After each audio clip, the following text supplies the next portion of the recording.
Vitajte v priestore do duše, v priestore krátkeho spomalenia. Volám sa Mariana, som masérka, terapeutka a sprievodkyňa vnútornými procesmi. Prepájam telo, emócie a vedomé vnímanie seba. Tieto videá vznikajú preto, lebo viem, aké je to niesť v sebe témy a nemať sa s kým o tom porozprávať. Som rada, že ste tu. Dnes rozpoviem na tému do duše ako dotyky duše. Táto téma so mnou vždy rezonuje, keď učím kurz. Keď učím kurz masáži a vidím ľudí, ktorí sa prišli učiť, do akej miery sa skutočne vedia dotýkať toho druhého. A je jedno, či ide o kurzy párové, to znamená teda pár k nám príde, alebo sú to skupinové výuky, kde sú v podstate v úvodzovkách cudzí ľudia, ktorí sa navzájom na sebe učia práve masírovať. A títo ľudia môžu byť single, môžu byť aj partnerov, ale na kurz prišli sami, pretože buď nemajú podporu od toho partnera, alebo chcú svojho partnera či partnerku prekvapiť. Takže ľudia k nám na kurzy chodia s rôznym zámerom, z rôznych dôvodov a je to jedno.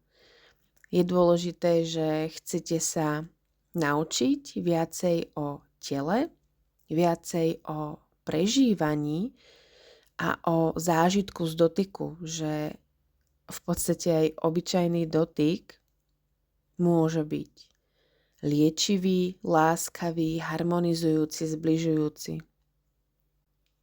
A túto tému práve veľmi vnímam hlboko, práve kvôli tomu, že v dnešnej dobe ľudia hľadajú instantné riešenia, veľmi rýchle riešenia, že stačí, 1 hodina nejakej výuky a teraz všetko viem. A možno v niektorých oblastiach to tak funguje, ale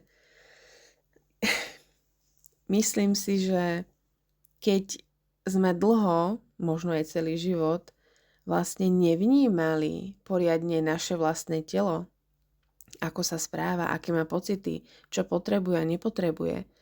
A teraz za, hodinu, 2, 3 chcem všetko hneď naraz zistiť a mať v úvodzovkách všetko vyriešené, je z môjho uhlu pohľadu aspoň momentálne nemožné.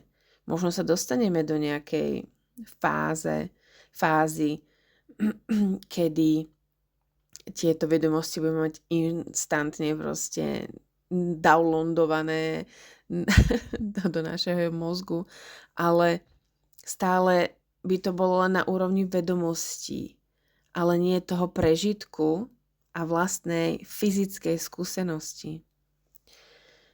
A je v poriadku, že to nevieme a preto vlastne ideme aj na ten kurz, ale mnohým ľuďom chýba niečo ako, pokora a to vedomie, že OK, síce teraz niečo neviem, ale som otvorená sa to naučiť a proste budem vnímať, čo sa na kurze hovorí, ako sa to hovorí, prečo sa to hovorí a budem to vlastne skúšať a hlavne vnímať cez svoje telo, ako sa pri tom cítim.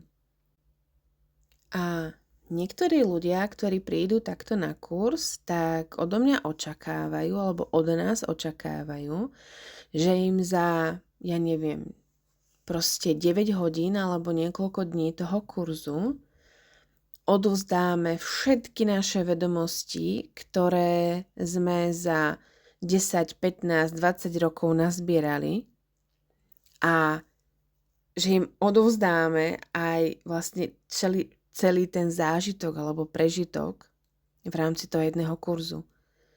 Čo je proste nemysliteľné, pretože je to moja osobná skúsenosť, ktorú som nadobudla za tie roky, že som poctivo stále masírovala, pracovala na sebe a v podstate kreovala tú moju zručnosť a techniku a ja vás viem naučiť rôzne fintičky, rôzne vylepšenia práve vďaka tomu, že už mám nazbierané skúsenosti, ale vy ste úplne nejaký iný človek, než som ja, máte úplne iné skúsenosti do toho momentu, vaše telo sa správa inak a práve preto je veľmi potrebné, aby ste sa spoznávali.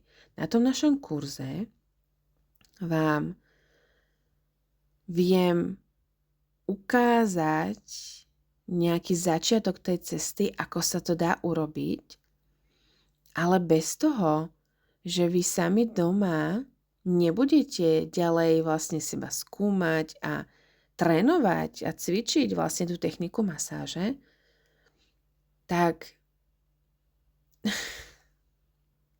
potom tvrdiť, že naše kurzy alebo techniky nefungujú, je podľa mňa trošku scestné. A skutočne na kurze je fakt vidieť, kto sa ako dotýka v zmysle, či tak ako tvrdí myslou, že sa rád dotýka, má rád dotyky, vie byť pozorný, rešpektujúci, láskavý, či sa to tvrdenie myslové aj skutočne prejaví v tom dotyku. Pretože jedna vec je sa dotýkať, pretože ja to mám rada a idem masírovať niekoho, pretože ja si chcem urobiť dobre, versus idem sa dotýkať, že áno, robí mi to príjemno, ale prvorady je ten, koho masírujem a tomu chcem spôsobiť to príjemno.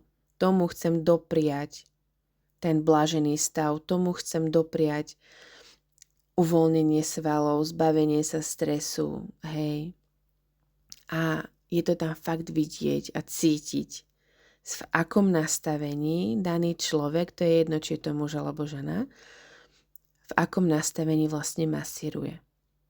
A práve preto aj tie naše masáže, keď ich zažijete ako klient či klientka, majú úplne inú príchuť, nazvime to, alebo pocit, práve preto, že ja sama ako masérka som v stave meditácie, to znamená v stave plnej prítomnosti a fakt sa sústredím na vás, iba na vás, počas tej masáže. A nakoľko ja mám rada dotyk aj dostávať, takisto aj rada dávam ten dotyk, tak počas tej masáže je to skutočne cítiť, že mne to síce robí radosť, mne osobne sa dotýkať, ale v tom momente počas tej masáže ste vy ten hlavný, ten najdôležitejší človek na svete pre mňa. Že ja vám chcem dopriať to najlepšie uvoľnenie, aké len môžete zažiť. Cez dotyk, vône, esenciálne olejčeky, cez hudobné nástroje ako napríklad zvonko hrakoši alebo tibetská misa a ďalšie, cez príjemné harmonické prostredie, cez bezpečné prostredie, cez teplú podložku, na ktorej ležíte a proste všetky tieto drobnosti, ktoré sú tam a ktoré možno nevnímate, tak vám vlastne vytvoria tú celú koláž toho, že prečo sa vy tak tam cítite príjemne. Pretože vy ste stredobodom pozornosti zrovna počas tej masáže, počas celej návštevy u nás. Takže moja rada je, aby ste si fakt uvedomili aj toto vy, keď máte doma partnera či partnerku a poviete, že poď Zlatko, spravím ti masáž, alebo proste namasírujem ti chodidlá, a namasírujem ti hlavu, krk. Takže či to skutočne robíte preto, že tomu partnerovi alebo partnerke chcete spraviť to príjemné, chcete mu alebo jej uvoľniť bolavé chodidlá, uvoľniť tie ramena alebo hlavu, lebo mala náročný deň. Alebo to robíte so zámerom, že niečo potom bude, tak je to tam fakt cítiť. Či už sa ľudia venujú nejakému seberozvoju alebo nie, tak je to tam veľmi cítiť na tom pozadí, že s akou energiou to robíte. Takže toto som chcela v dnešnom dieli s vami zazdieľať. Budem rada, ak so mnou zazdieľate vy vaše dojmy, či už ste takto vnímali, keď vám niekto dával masáž, či to skutočne robil pre vás, alebo ste tam cítili nejaký iný zámer, ktorý sa vám zrovna nepáčil. A budem rada za otvorenú komunikáciu v rešpekte a budem sa tešiť na ďalší diel do duše. A dovtedy majte krásny deň. S láskou, Mariana.